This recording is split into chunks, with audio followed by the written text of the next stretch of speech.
जय श्री राधे। जागरण 21 सितंबर 2021। टीकों पर संकीर्ण रवैया। गति 80 शब्द प्रति मिनट। कुल शब्द 450। प्रारंभ करें। भारत सरकार ने पड़ोसी देशों को फिर से कोरोना रोधी टीकों के निर्यात को लेकर जो प्रतिबद्धता जताई, उससे कोविड महामारी से लड़ाई और आसान तो होगी ही, भारत का इस मामले में योगदान भी रेखांकित होगा।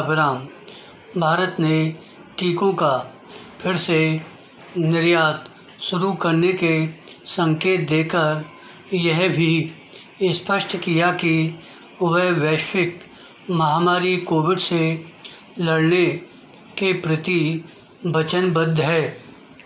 उसने ऐसी ही वचनबद्धता इस वर्ष के प्रारंभ में भी प्रदर्शित की थी और उसके तहत दुनिया के कई देशों को टीके उपलब्ध कराए थे। कुछ देशों को तो टीके मुफ्त भी दिए गए थे। विश्व स्तर पर इसकी प्रशंसा भी हुई थी, लेकिन दुर्भाग्य से विश्व समुदाय और विशेष रूप से दुनिया के प्रमुख देश कोविड महामारी से मिलकर लड़ने की वैसी संकल्पबद्धता का परिचय नहीं दे सके जैसी उन्हें देनी चाहिए थी। आखिर यह एक तथ्य है कि अमेरिका सरीखे देशों ने दुनिया को टीके उपलब्ध कराने के बजाय उनकी जमाखोरी करना बेहतर समझा। टीकों के मामले में न केवल संकीर्ण राजनीति की जा रही है, बल्कि दूसरे देशों के नागरिकों के आवागमन में अनावश्यक बाधाएं भी खड़ी की जा रही हैं। इसका ताज़ा उदाहरण है ब्रिटेन सरकार का यह फैसला कि भारत में कोविशील्ड टीका लेने वालों को टीका नहीं लगा हुआ माना जाएगा।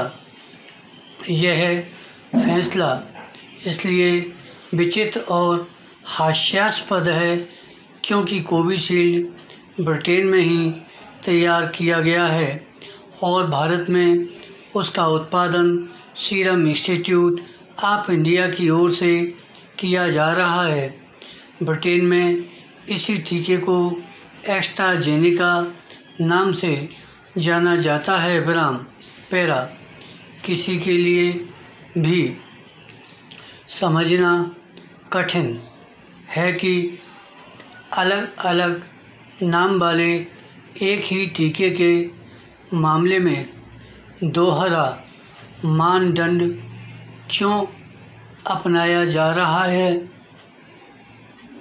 इस पर हैरानी नहीं कि ब्रिटेन के इस फैसले को एक तरह के नस्लवाद के रूप में देखा जा रहा है। ब्रिटेन जैसा रवैया कुछ अन्य देशों ने भी अपना रखा है।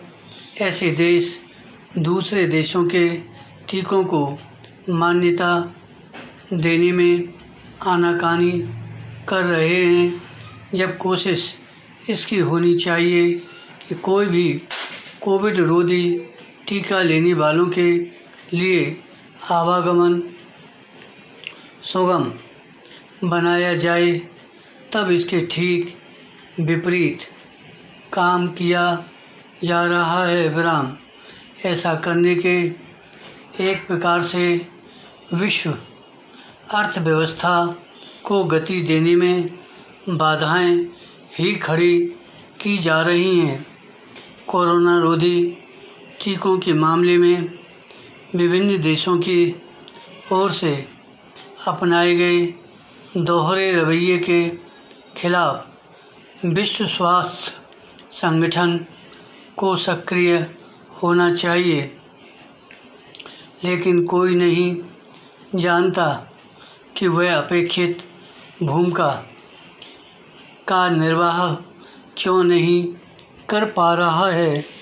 इससे खराब बात और कोई नहीं कि विश्व स्वास्थ्य संगठन न तो कोरोना वायरस की उत्पत्ति का पता लगाने में सक्रिय हो पाया और न ही टीकों के मामले में विभिन्न देशों के भेदभाव भरे रवैये को दूर करने में। धन्यवाद।